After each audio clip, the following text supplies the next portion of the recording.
Here's a fun fact. May 16th, 1960, Theodore Maiman fired the first laser ever. Dude invented the laser, actually. Here's another fun fact. One of these portraits was laser engraved using borax, and one of them wasn't. Can you guess which one? Well, you're about to find out on Laser Engraving 911.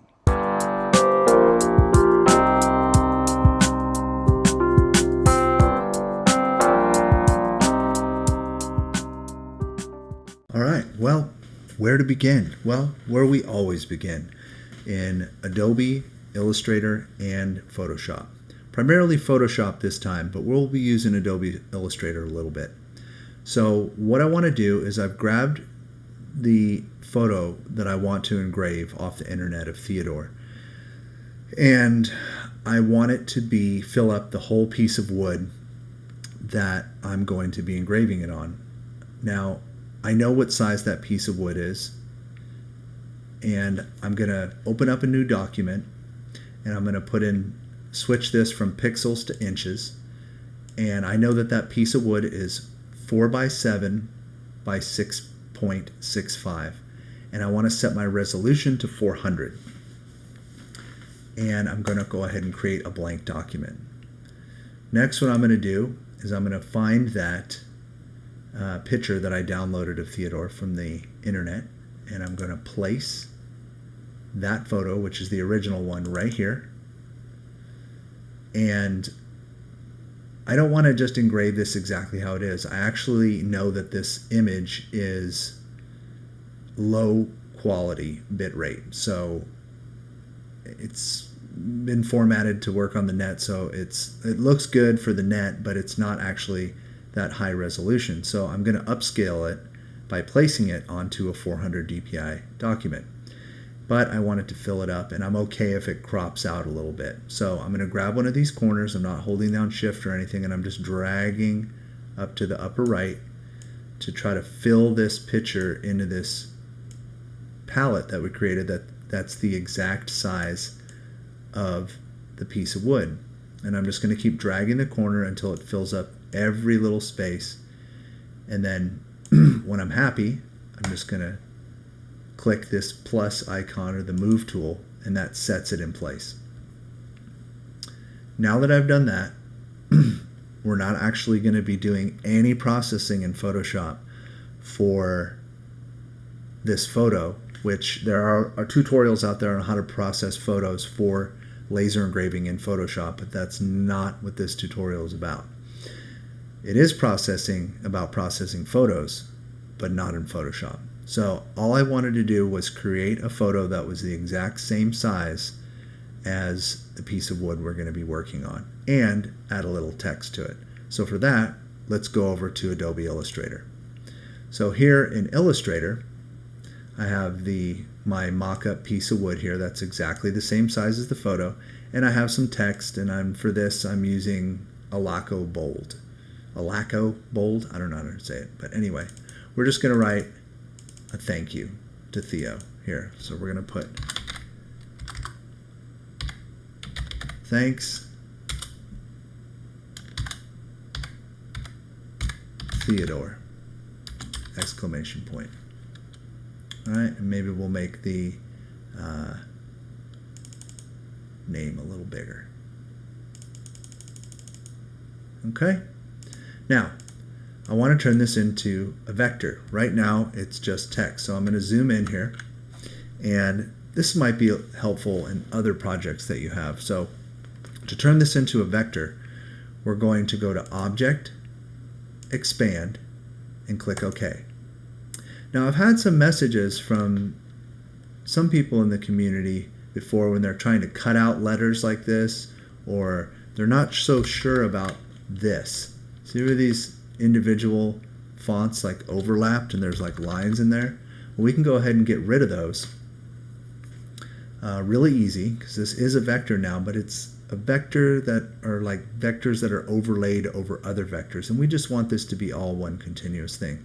So we're going to use the Pathfinder tool, and we're going to go over here, and we're going to select. There's options over here. Sometimes they pop up.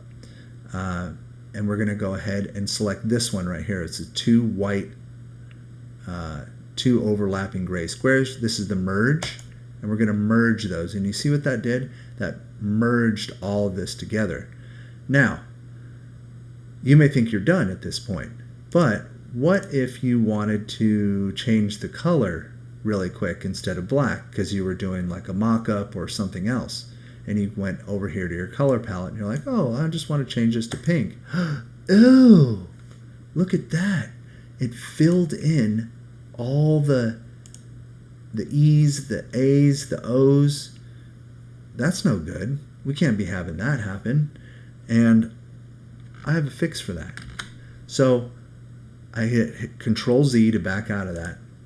And before we go any further, after we merged it all together, we're going to use one more tool. We're going to go up to Object, Path, Clean Up Path. And it's going to have all these checks, straight points, unpinned objects, blah, blah, blah, blah, blah, blah, blah, blah. And we're going to say, yeah, clean it up. Boom. And it looks like it didn't do anything, but it actually did do something. It actually makes it so when I pick a color now, it doesn't do that anymore. Amazing. So let's go ahead and back out of that. We'll go back to black. Now, I'm just going to copy this right here. Control C. I'm going to copy all my new vector that I just created. And I'm going to go back over to Photoshop, and I'm going to Control V, paste it as a smart object. And I'm just going to place that right there. Yep. Don't worry about it. Just placing it right there. And I'm going to save this whole image as a JPEG. Yep, that's what I'm going to do. So I'm going to go over to File, Save As.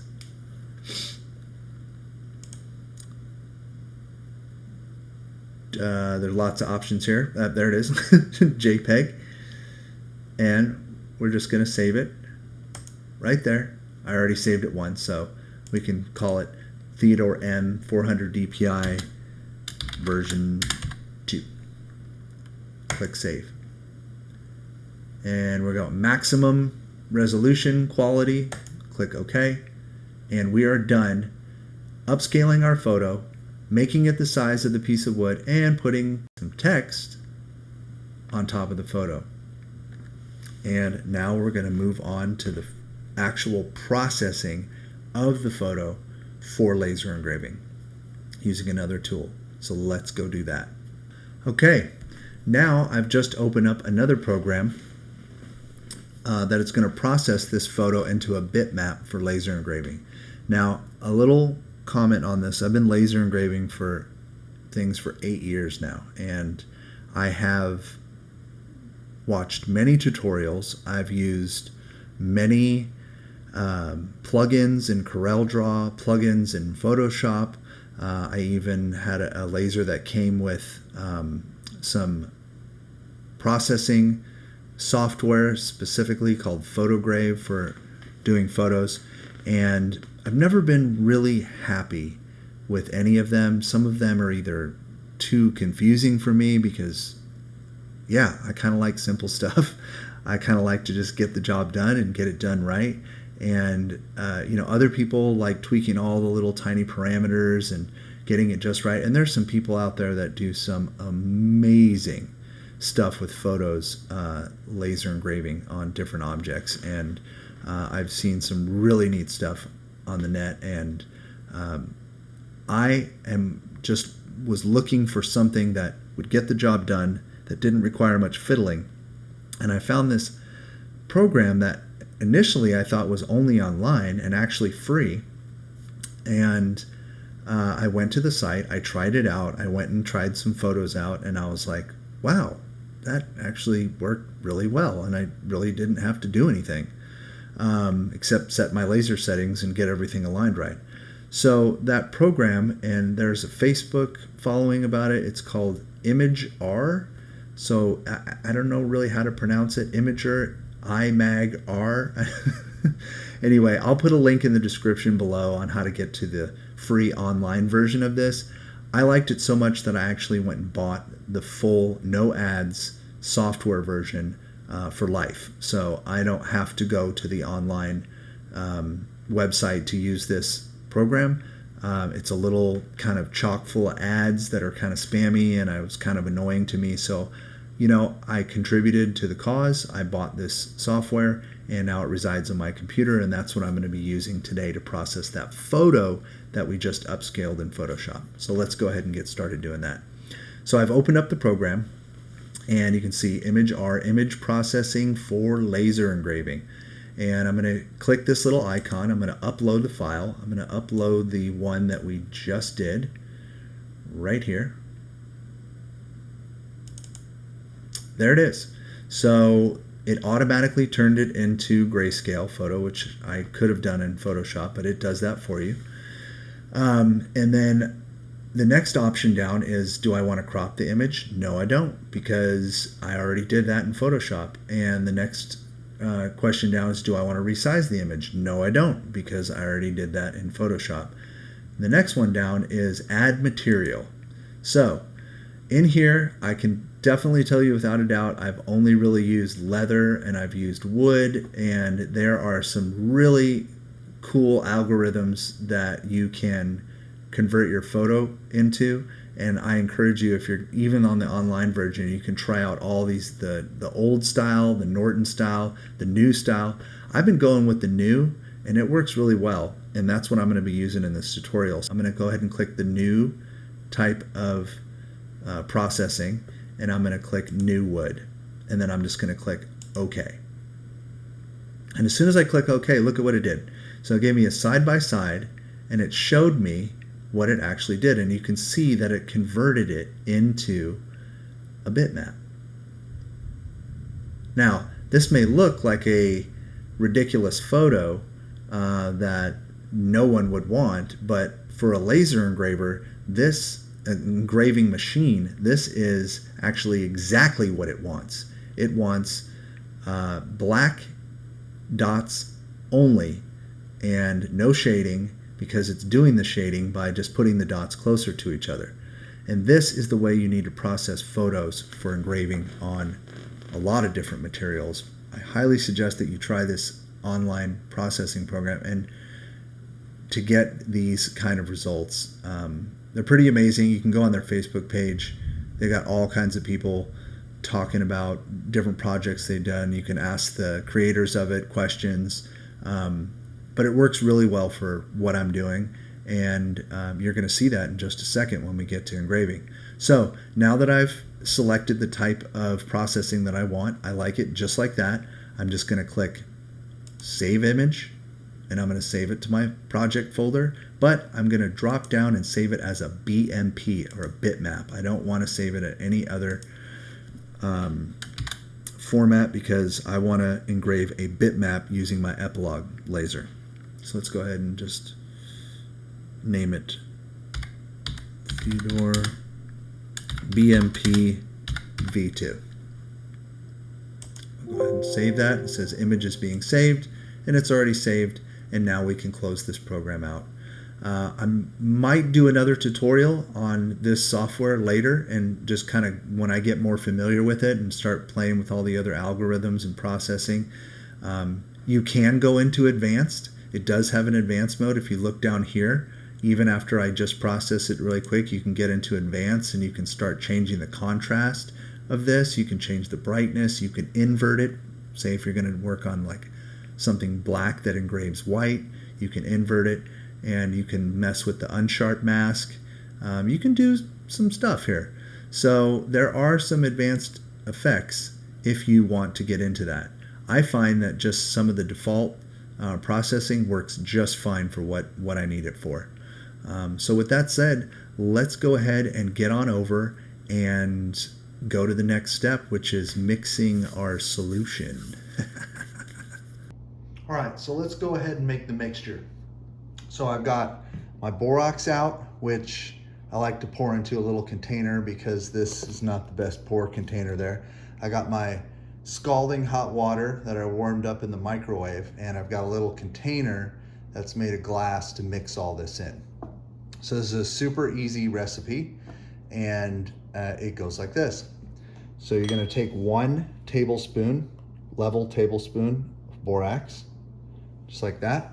You pour it in there, and you're gonna take 10 tablespoons of hot water. And the reason we're using hot water is because it dissolves the borax really well. You don't want to use cold water. You'll be mixing in, so it was a 3, 4, 5, 6, 7, 8, 9, 10. Now I'm sure that calculates to some kind of measurement in a regular measuring cup. I just haven't figured that out yet. So now that we got our tablespoon of borax and our 10 tablespoons of water, we're just going to take this little stick and we're just going to stir it up. And remember that this is hot water, so it should be pretty much not boiling, but really close to it. So just be careful.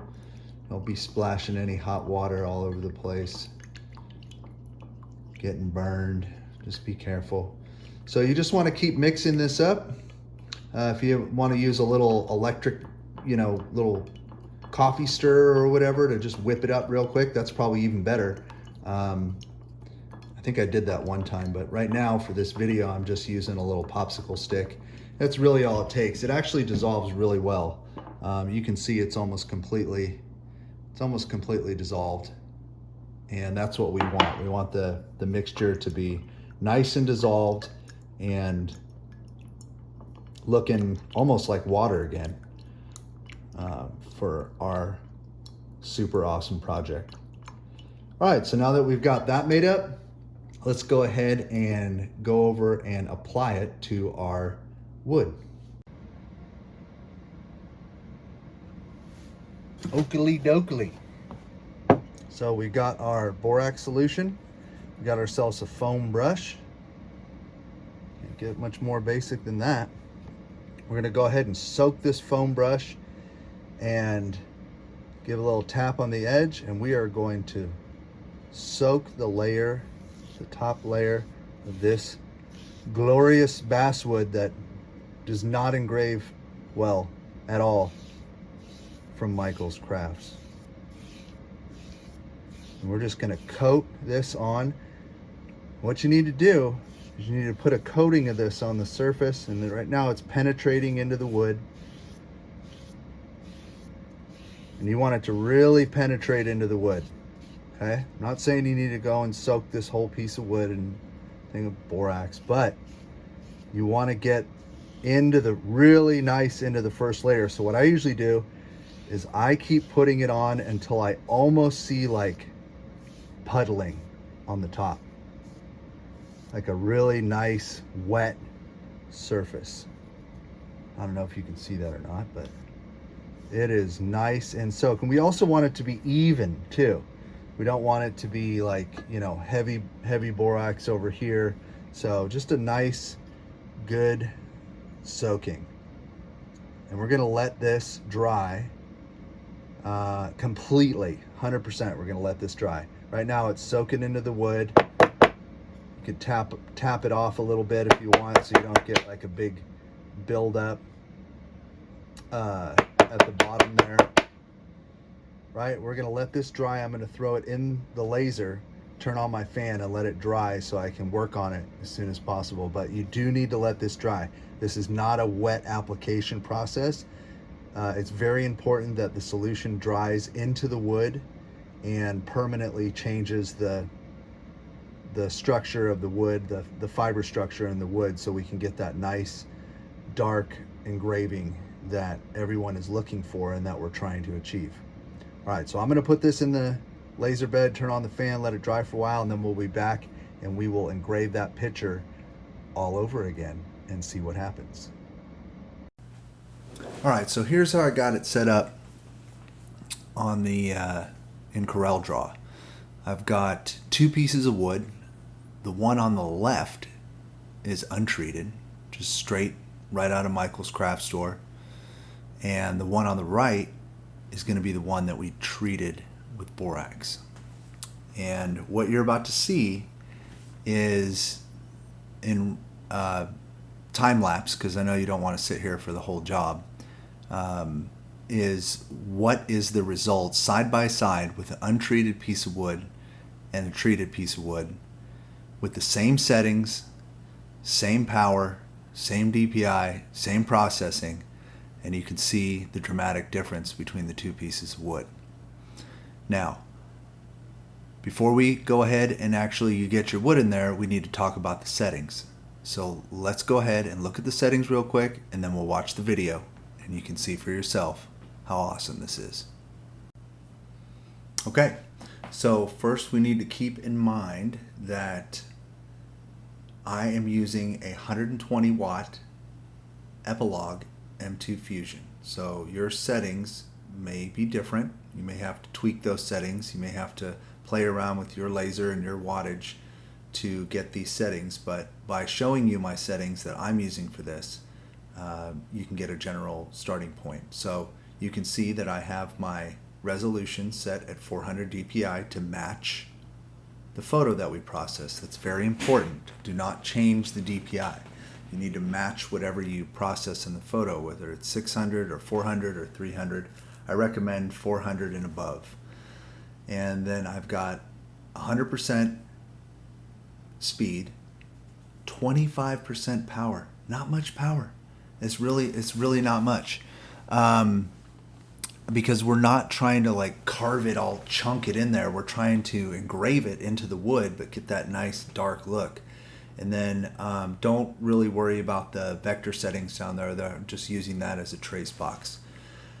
So now that you've seen the settings of the power that I'm using and the speed that I'm using, let's go ahead and watch and see what the results are. I don't know about you, but I can clearly see a difference right away. Look at that definition on the treated borax on the right. Oh man, that is great. And keep in mind, I am focused directly to the surface of the wood. There is no trickery here. There is no defocusing. This is just what you see is what you get. All right, and here is a close-up of our final result. So here is the basswood from Michael's craft store. And this is typically what you get when you buy Baltic birch or any kind of cheap wood from the craft store, and had big plans to, you know, maybe put a photo on something, put a portrait on something, and what you get is this. And it doesn't matter how high you turn it up or how slow you slow the laser down, you're going to get burn marks everywhere. You can defocus it, but then you lose all your resolution. But this is typically the results that you get with no treatment to the wood. And then here is what we just did with the borax. And as you can see, it's not angle dependent. It looks good at any angle you view the photo at. And it's not a surface mark. You see that? It's not a surface mark. It's actually an engraving. It's not a trick. It is kind of a trick, but it has great results.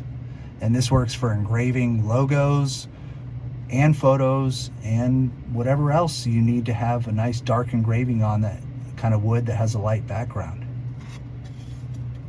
Check that out. Hey, Theodore. Thanks, buddy. Hey, thanks for hanging out with me today on Laser Engraving 911. I hope you enjoyed my tutorial on how to use borax to treat wood so you can get a darker engraving on all your projects.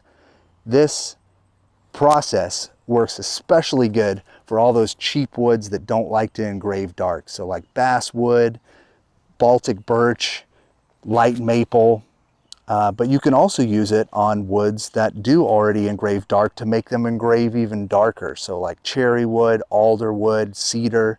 it works on all woods.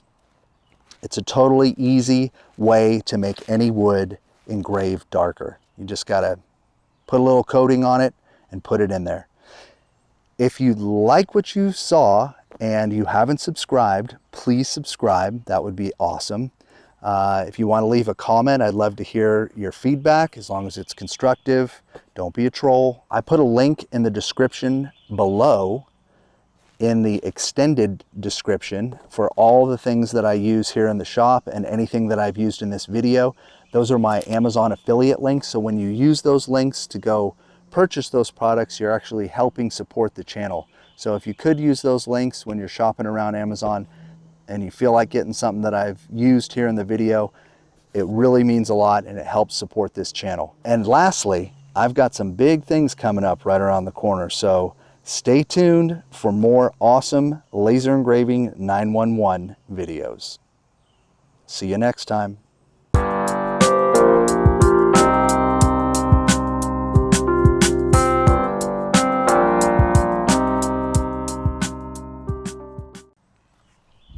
Let's see, I'm getting eaten alive by mosquitoes out here, which is not good.